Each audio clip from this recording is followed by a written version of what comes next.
Hi guys, welcome back to my channel and welcome to today's video. I feel like it's been quite a while, you know, since I just sat down and I spoke to you guys. This one's gonna be a bit of a heart-to-heart because I feel like I was in a very different place at the start of this year. Like, I'm really proud of myself for changing my life over the past 6 months or so. I've been back to vlogging quite consistently again, which feels so incredible. And yeah, my hair is getting super long. You can't even see like the ends. I need to get Angelo to cut it because Angelo cuts my hair, who is my boyfriend if you didn't know. And if you are new and you've just clicked on this video, my name is Holly. I share my life on this channel, Holly Gabrielle. I also have Instagram and TikTok and stuff. But yeah, definitely like this video if you enjoyed it. It really helps me stay consistent in my posting and all that good stuff. But yeah, without me waffling too much in this intro, we are gonna dive straight into point number one. So the first big thing is all about like my job, and I feel like I want to start this point by saying that when I was growing up, and you may be able to relate to this, everyone in my life, my parents, my family, teachers, dance teachers, everyone fed me this narrative that it was best to follow your passion in life. Like, if you could combine your passion with work, you would have the best of both worlds and everything would be great. And when I was growing up, my passion was dance. I thought I'd pursue a career in musical theatre just like my mum, and it seemed amazing. It sounded like that dream. Long story short, I am not a dancer. For the past like 3-4 years, I've been doing YouTube full time.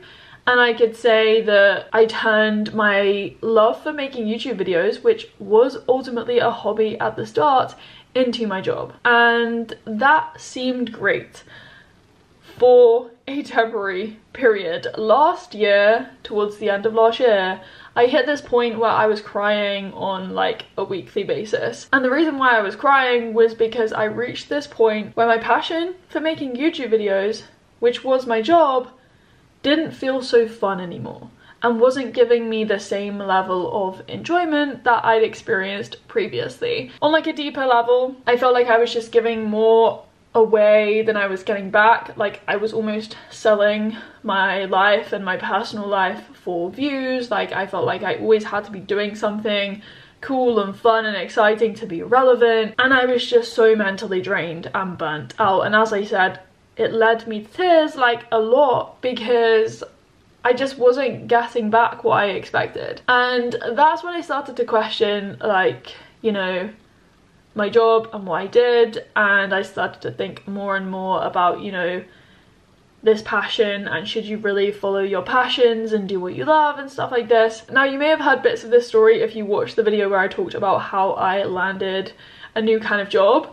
And long story short, I do have a new kind of job. I never thought I would sit here and say that I landed this job just by simply sending an Instagram DM. But yes, I sent a message to Ali Abdel. He is an amazing YouTuber and I currently work freelance for him. I research and I write videos for his channel. In my week, 3 out of the 5 days, I work for Ali. And then on the other 2 days, I do my own stuff. Stuff for like Holly Gabrielle. So that's my kind of split at the moment. As I said, I'm like basically part-time. I have actually been asked to go full-time, which I can talk about in a whole other separate video if you guys want me to, because I actually said no for now anyway. If you want to see a typical day in the life working for Ali, I will link that video down below, as well as like a typical working week for me right now. But what I think led me to this job, it wasn't having the mindset of, okay, I need to find something that I love and turn that into a job. Instead, I kind of firstly thought, okay, what am I good at? I put that first and foremost. And I had loads and loads of conversations about this with Angelo. We talked through this a lot and it really helped me just to kind of like navigate my own thoughts.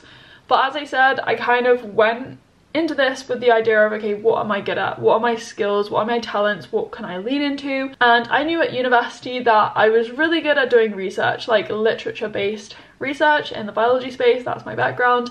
And I'm also really good at, you know, writing essays and stuff. And I was like, you know what? Why don't I think about writing for someone? And that basically led me down the rabbit hole thinking, okay, what do I want to write? And it was like science content, but who do I want to write it for? What can I do to make it like fun? And Ali's all about feel good, productivity, fun, and I just thought it was the perfect fit because he does make videos about science related stuff, and I do loads of that research and I'm learning new stuff every single day, every week.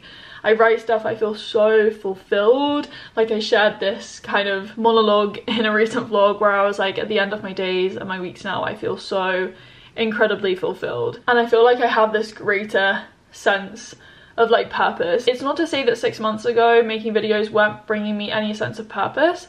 It's just that I came to a crossroad because I felt the pressure of having to make videos and make videos for views and for brand sponsorships and stuff like this, and that hobby of making YouTube videos wasn't a hobby anymore because it had the pressure of trying to make money as well and, you know, please people and live up to expectations, and it just wasn't fun. So yeah, I feel like what I've learned as well through script writing and working 3 days for Ali is that I kind of treat everything that I do now as work. Like, I work 5 days a week, I don't overwork myself, I have this really nice work-life balance, which is what I've ultimately wanted to achieve, and it's only now in these last 6 months that I've actually really found that healthy balance. My cameras are always like either dead with no battery or like broken. This one is currently broken, and I feel like I just filmed with like the lens half open, but I really hope that didn't do anything. I cannot speak. So the next thing that has changed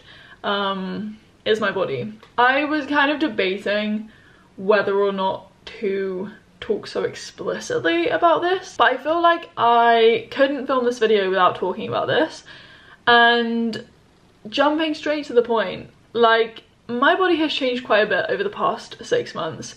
I have gained a lot of strength, and I've actually built muscle for the first time in my whole entire life, like built muscle properly. And let's just say, you know, clothes, which are not, by the way, designed to fit you, like your body is designed to fit clothes. Yeah, clothes fit me very differently, or they no longer fit at all because of the way my body has changed in so many amazing ways. But this video basically is actually sponsored by Halara. I was sent so much stuff from Halara recently, and I am very grateful for that because, as I said, a lot of my clothes fit very differently. But yeah, Halara is a female founded company. They make athleisure, so athletic wear and like kind of casual wear. And basically I have this whole pile of clothes here, which I'm going to share with you guys, do a little haul. There will be links to all of the products down in my description box, and there's also a discount code that you guys can use. It's 15holly, it gets you 15% off. I have just got back from the vegan camp out actually. That video won't be on my channel yet, it will be coming very soon after this one. But yeah, I'm filming this after the vegan camp out, and I wore these trousers to the vegan camp out. These are, I'm gonna have to read, Flowy wide leg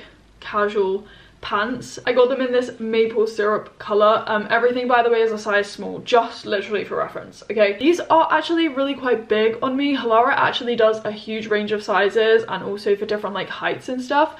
I should have really sized down. I mean, I do love the fact that they are so flowy, but I maybe should have got like the shorter length. But yeah, they do so many different colors in like pretty much everything. I feel like there's a bit of food on this from the vegan camp out, so we're gonna ignore that. But anyway, the maple syrup color is so nice. They're so flowy, they're actually really light and so soft. I have been so just like impressed by the quality of these products. And before I go any further, I do want to say something about sustainability and stuff like that, because I don't buy a lot of clothes. And I have this pact with myself where when I get new stuff or I buy new stuff, I sell some of my old stuff. When it comes to activewear especially, it's really hard to find brands that not only do high quality stuff, but it also is affordable and sustainable. And so I feel like with this issue of like fast fashion and there not really being enough brands out there that are affordable and sustainable and good quality, like the responsibility comes back to the consumer, so yourself. And that's why, as I said, I have this pact with myself, this clothing swap pact. I only buy when I need, but recently there has been a need. But yeah, this is, sorry, the first item. They are from like the casual wear trousers line. And then my second favorite thing I feel like is this sports bra. This is like a backless crisscross tank top, and yeah, I've worn this to the gym. I wear it casually. It's really nice. I actually love the way it fits, how it feels. It is quite thick actually, so you can get away with just like wearing this as a top. I then do have a second sports bra actually, which is something that I don't know when to wear right now. This is a one strap like yoga sports bra. It's actually in the material Softlyzero. So Halara have like lots of different materials they use. One is called like Pat It Off. It's like made so hair doesn't stick to it, which is really cool. But this is Softlyzero. It's basically made to feel like you're not wearing anything. And I get that. This is very light, very soft. Everything that I've got is like super stretchy, which is actually really nice. I take the cups out of sports bras, by the way. But yeah, they do come with support if you need that. I just don't like it. Haven't actually worn it to the gym yet, which I probably could do. I wouldn't wear it on a run, but I'd also wear it more casually, which is also what I like about this stuff. It's really like versatile. The third thing I was sent is this, which I will not be wearing anytime soon because it's way too hot for that. But this is the Softlyzero again material. It's the ribbed mock neck long sleeved like sports top. Really nicely made. Love a good staple black top. It's kind of got this like turtleneck. These are the super high-waisted shorts. They have like this ruched bum bit, you know, apparently that makes your bum look bigger. These shorts are in the Softlyzero material again. They're like the high-waisted crossover yoga shorts basically. Really, really good as gym shorts, like really just nice and comfortable, like super soft actually. I was so like shocked at how soft a lot of this stuff is. I then have two other pairs of trousers. So I have this one black pair. They look super, super smart, but they're so comfortable. I actually love these and cannot wait to wear them officially. Like if I go in to help Ali filming and stuff, I could wear these, or just on a more like, you know, bougie work day from home, I don't know. And then the final pair of trousers are these green ones. Super flowy, again, elasticated waist. Feels like really light. I could wear these in summer, and I will do really soon. This thing is actually quite outside my comfort zone. You guys are gonna have to tell me what you think. It's this kind of blue dress. Halara are known for the like dresses that they make. It's the Backless twisted flare active dress in the longer length. Actually, I feel like I should have gone for the other one. I was debating which one to get. There's the one that has a kind of simpler back to it, but this one, yeah, I don't know yet. Like, what do we think? When I was younger, I used to wear dresses all the time, but now Em and I and my sister have like swapped. She wears more dresses, I don't. I love trousers and stuff like that. The final thing I was sent then, these are kind of similar to, actually they're not the final thing. I have one more thing to show you guys. They're on my wardrobe. These are their leggings in Softlyzero again. They have the kind of similar waistband to the shorts actually. The final thing, hello, I have a message. I love these. I have worn them running to the gym.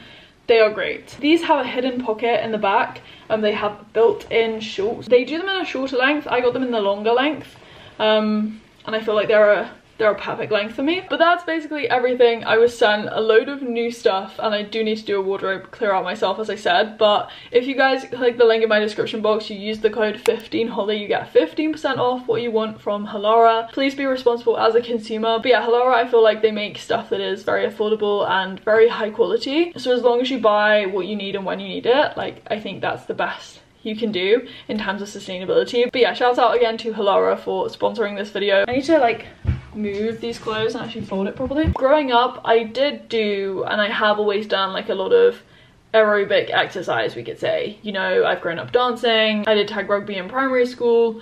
I started cross country in secondary school, and I've been running kind of since then. But especially because I grew up as a dancer, you know, I always said to myself, I have, you know, a weak upper body and my strength is all in my legs, and I didn't like that. That is what ultimately led me down a very dark road. And yeah, I didn't like the strength I had in my legs. There was always this like big disparity. Like, I had so much strength in my legs and I had no strength in my upper body, and I always told myself I'd never have a strong upper body, I'd never be able to do a pull-up or a push-up or whatever. But yeah, the more I kind of like played into that narrative, you know, the more I just like trained my legs and did cardio, and I was kind of scared of gaining strength in the gym. But over the last 6 months, I have gained so much strength. It is kind of crazy to me even to like say that I can now do pull-ups, I can do push-ups, I can do a bar hang for 2 minutes, I can do squats and deadlifts, I can do all of these big things that used to scare me, and I used to say that I'd never be able to do those.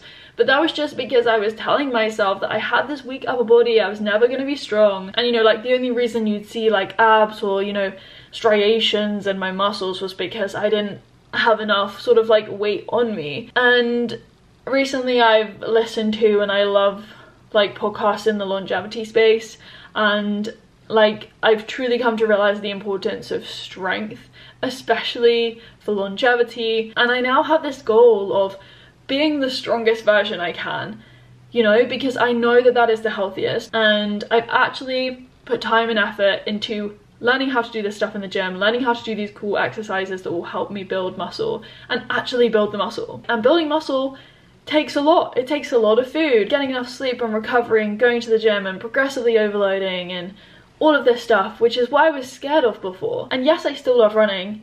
I have always loved running and it is a huge part of my life. But I am now inspired by the people online, the people on social media and stuff like that, and who I watch on YouTube that kind of train more in a hybrid way. I'm not saying I'm a hybrid athlete or whatever the term is, but like I love now running and also going to the gym, and I see the importance of strength training. And you know, it's kind of, yes, easy to run fast and long when you don't carry a lot of muscle mass, but I am determined to be the strongest version of myself, as I said, and to be the fastest and strongest runner I ever have been. And that's going to take time. I have to build up this strength. It's going to take consistency and discipline, which is all what I'm working towards.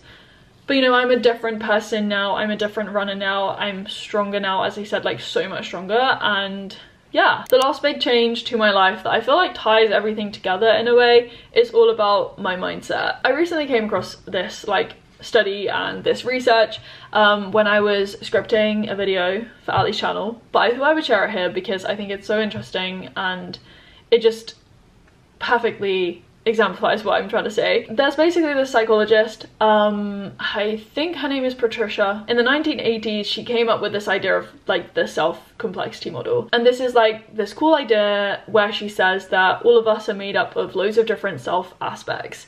And those could be personality traits, physical characteristics, your goals, your interests, your hobbies, your relationships. Like we have all of these different like self aspects or components of us. So I could sit here and be like, okay, I see myself as a scriptwriter and a YouTuber, but I could also say that I see myself as a scriptwriter, a YouTuber, a daughter, a sister, a girlfriend, someone who loves running. I have goals to build loads of strength and stuff like this. If I said the latter, I would be someone who was more self-complex than, you know, the first Holly, who was just like, oh, I'm a scriptwriter and YouTuber. You know, the more self aspects you have, the more self-complex you are. And what this researcher did was really cool in that she asked a group of students, you know, about how they viewed themselves, i.e. to investigate their self-complexity, and she also asked them about like stressful things going on in their lives. And what she found was that basically the more self-complex someone was, so the higher their self-complexity, the more resilient they were, like the lower their stress, the less likely they were to be depressed and to get things like flu and illnesses. And this just really made sense to me.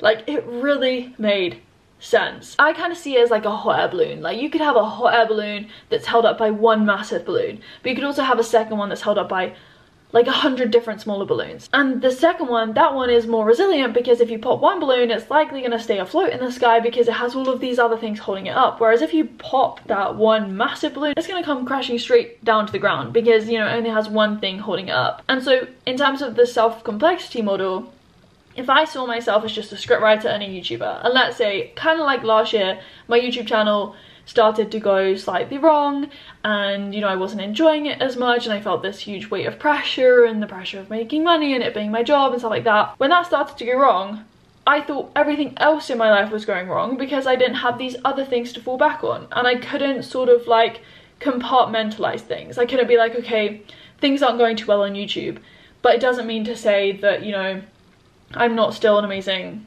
sister and girlfriend and, you know, I have these other cool things going on in my life that I can really love and enjoy. Whereas now I'm leaning more so into these different things and I can now compartmentalize things into those little buckets. You know, if, let's say again, my YouTube channel, it's not going that well, I can be like, okay, that's just one aspect of me and my life. I have all of these other things going on and I shouldn't worry about it. You know, it doesn't mean that my whole life is going wrong. So I just see how it makes perfect sense. Like you are so much more resilient as a person if you are more self-complex. So yeah, as I said, this last point, I feel like it's a great summary of a lot of the things I've tried to say in this video.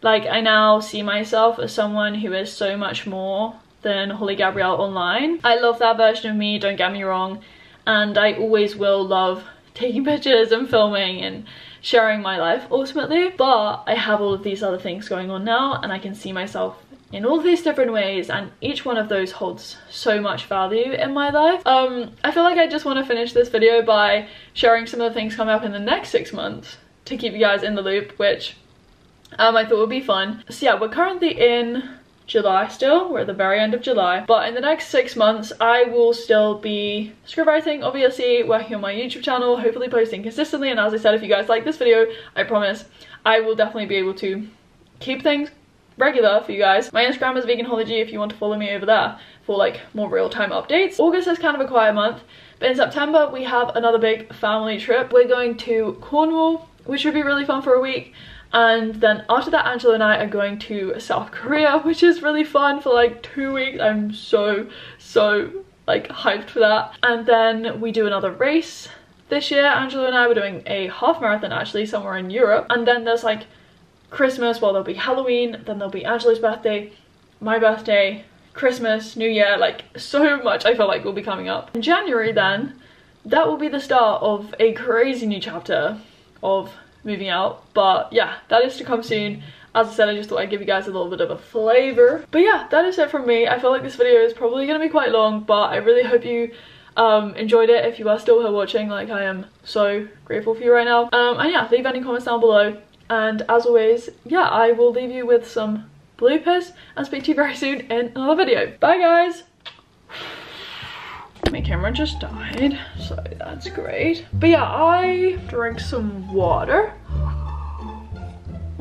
Still taste the salt of the element, maybe? I don't even know how that brand is said. Oops. Did I pick my skin? Yes, I did. That's why I have this like lovely scab in the middle of my forehead. I'm gonna have to close the window. It's currently 27 degrees, but there's noise. Wow. Okay, a changed mindset. Yes. I have messages I need to reply to.